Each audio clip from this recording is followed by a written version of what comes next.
Здравствуйте, на телеканале «Новый век» программа «Вызов 112». В студии Сергей Хайдаров. И сегодня мы расскажем, какой приговор вынесут экс-супругам Григорьевым. Мама бухает, никого не интересует. Их обвиняли в пытках над приемными детьми и убийстве девочки. Смертельные нарушения. Трагедии на трассах. А также настоящее ограбление с игрушечным пистолетом. Готовы давать показания? Нет. Нет? Усаживайтесь. Это и не только прямо сейчас. Сегодня Верховный суд Татарстана огласил приговор бывшим супругам Элли и Роману Григорьевым. Их обвиняли в издевательствах над приемными детьми, невыполнении родительских обязанностей и жестоком убийстве приемной дочери. 4 детей они взяли под опеку в 2017 году. А для них длился целый год и прекратился только после жестокого убийства старшей 9-летней сестры. О приговоре суда Нафиса Минязова. Только на голове потерпевшей Семеновой Жанны обнаружено не менее 11 точек приложения силы, что свидетельствует об умысле виновного на причинение смерти потерпевшей. Элла Григорьева слушает, как судья, зачитывая приговор, перечисляет травмы, которые, как доказало следствие, они с бывшим супругом наносили приемным детям. При этом плачет, готовясь узнать свою судьбу на годы вперед. Следует, что Григорьева нанесла ожоги Семеновой Жанны в присутствии 2 родных сестер. Это был ад, в котором 4 приемных детей пытались выжить в течение целого года. Выжили не все. Элла и Роман Григорьевы в 2017 году взяли под опеку 3 сестер и братика. Все погодки. Жанна Семенова была старше, ей тогда было 9. Их родных мать и отца лишили родительских прав за злоупотребление алкоголя. У подсудимых было 2 своих детей. Их жизнь в корне отличалась от жизни приемных. Последних, как установило следствие, их супруги страшно наказывали. Если не сказать, пытали за все, что считали хоть малейшей провинностью. Это и невымытые руки, и взятая без спроса еда или сладости. К примеру, коробку из-под выпитого сока Роман Григорьев разрезал на 4 части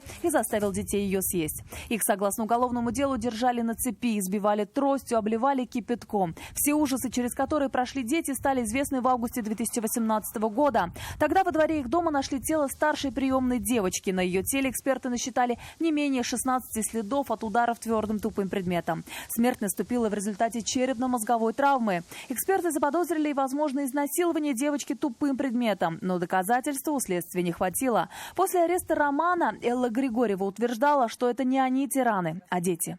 3 года нам кровь пили. Я, дура, мужа уговорила, говорю, поменяется. Давай вернем. Давай, это же не дети, это кошмар. Вскоре пришли за женщиной. Мужчине предъявили обвинение в убийстве, обоим в истязании детей, а женщине в причинении тяжкого вреда здоровью и ненадлежащем в исполнении родительских обязанностей.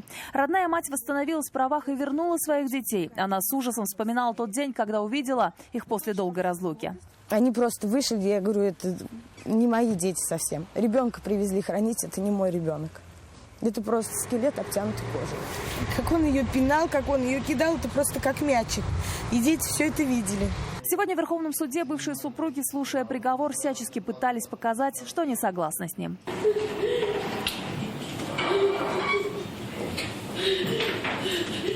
Ничего не узнаю, где мамочка. Мама бухает, запоет, никого не интересует. Все.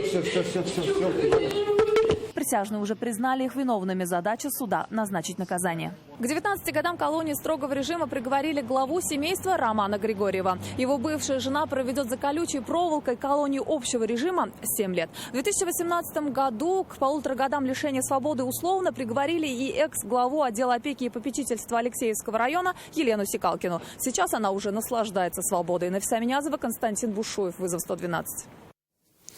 Страшная авария на 76-м километре трассы Чистополь-Нижнекамск унесла жизнь 41-летней женщины-водителя «Лады». Она лоб в лоб столкнулась с «Опелем». Все подробности у Айрата Назипова. Дочь погибшей женщины, узнав о трагедии, тут же приехала на место аварии. Эмоций сдержать не могла.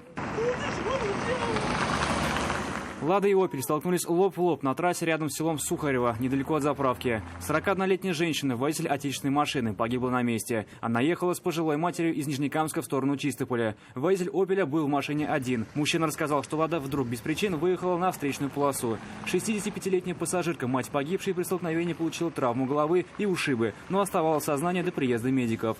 Мать говорит, говорит, я кричала: Таня, Таня, Таня, говорит, на встречную идем.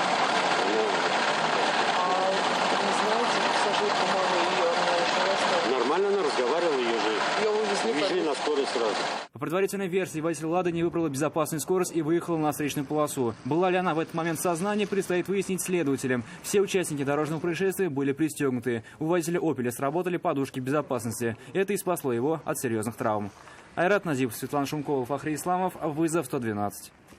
3 человека погибли в результате страшной аварии на трассе Кузайкино-Нурлат в Альметьевском районе. 19-летний водитель «Лады», пытаясь обогнать движущуюся впереди машину в зоне действия знака «Обгон запрещен», выехал на встречную полосу и лоб в лоб столкнулся с «Митсубиси», за рулем которой сидел 55-летний мужчина. В результате происшествия оба водителя и 15-летняя пассажирка «Лады» от полученных травм скончались на месте аварии. За 2 месяца текущего года на дорогах Татарстана из-за нарушений правил обгона зарегистрировано 40 дорожно-транспортных происшествий, в которых 14 человек погибли и 67 получили травмы. Госавтоинспекция напоминает, выезд на сторону дороги, предназначенную для встречного движения, сопряжен с высоким риском. Водитель должен осуществлять такой маневр только в строгом соответствии с правилами дорожного движения.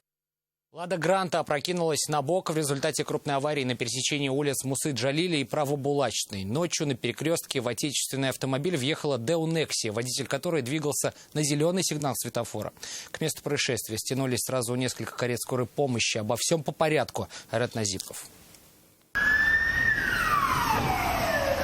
К месту аварии примчались 3 кареты скорой помощи и пожарная машина. Спасатели помогли пострадавшим выбраться из опрокинутого автомобиля и отключили аккумуляторы у разбитых машин, чтобы не допустить возгорания. Медики же оказывали помощь всем участникам аварии. Больше всего досталось 45-летней пассажирке «Лады Гранта». Удар пришелся в ее сторону, после чего автомобиль опрокинулся на левый бок.